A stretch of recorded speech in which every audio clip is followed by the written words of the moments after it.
Brian dan Sally mengenyam pendidikan yang baik. Mereka bertemu dan akhirnya menikah.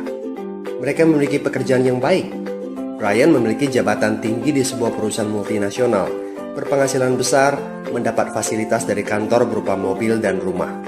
Mereka sangat menikmati hidup.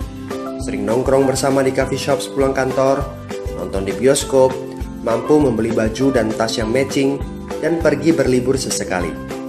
Tapi, kenyataan sebenarnya tidaklah demikian. Utang kartu kredit mereka terus menumpuk tak berujung. Setiap akhir bulan merasa kehabisan uang. Mereka memiliki barang-barang bagus, tetapi tabungan masa depan kacau balau. Brian dengan mudah membeli ini, tapi bukan ini. Tabungan 100 juta pun rasanya masih jauh sekali. Sudah kerja lebih dari 10 tahun, tapi belum sanggup membeli rumah sendiri. Masih tinggal di rumah milik kantor dan mengendarai mobil milik kantor.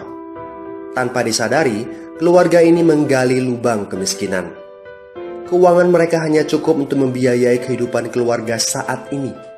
Mereka harus terus bekerja untuk menghasilkan uang. Pertanyaan yang paling ditakutkan adalah bagaimana jika mereka sudah tua, kemampuan bekerja sudah menurun, atau salah satu anggota keluarga terdiagnosa penyakit serius yang membutuhkan biaya yang sangat besar. Apakah kehidupan Brian dan Sally mencerminkan kehidupan Anda? Apakah saat ini Anda memiliki penghasilan tetapi sebelum akhir bulan sudah merasa kehabisan uang?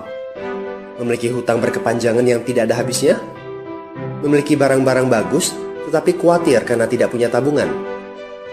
Memiliki hidup yang berkecukupan tetapi khawatir tidak mampu menyekolahkan anak-anak dengan baik? Memiliki rumah tinggal, tetapi berkemungkinan besar harus menjual rumah bagus ini karena tidak punya dana pensiun. Jika Anda menjawab ya pada salah satu saja pertanyaan tadi, saatnya untuk memperbaiki diri.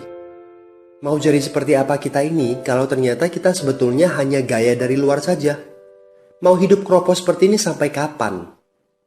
Aha, mari kita mulai menabung. Nah, apakah menabung saja cukup? Berapa banyak yang bisa Anda sisihkan untuk ditabung setiap bulan? Mari kita ambil contoh. Anda berencana untuk memiliki rumah dan mobil. Katakanlah harga rumah 600 juta dan harga mobil 200 juta.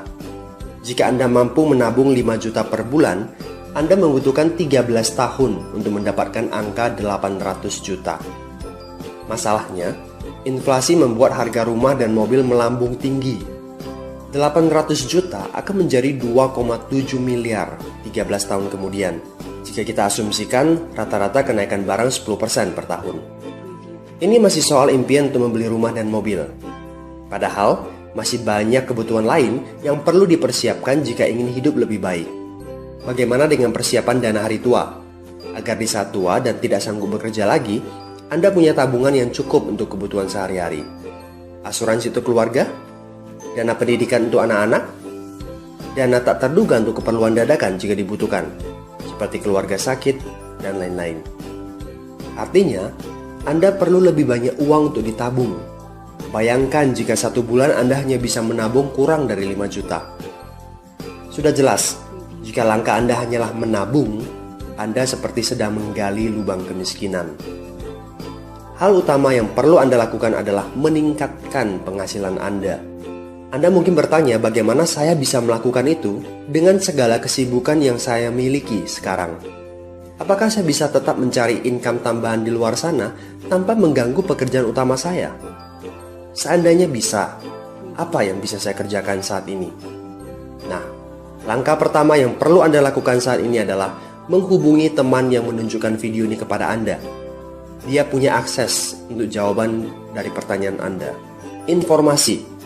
Itu yang Anda butuhkan saat ini. Terbukalah. Seperti parasut, pikiran hanya dapat bekerja saat terbuka. So, segera hubungi teman Anda dan dapatkan video informasi berikutnya.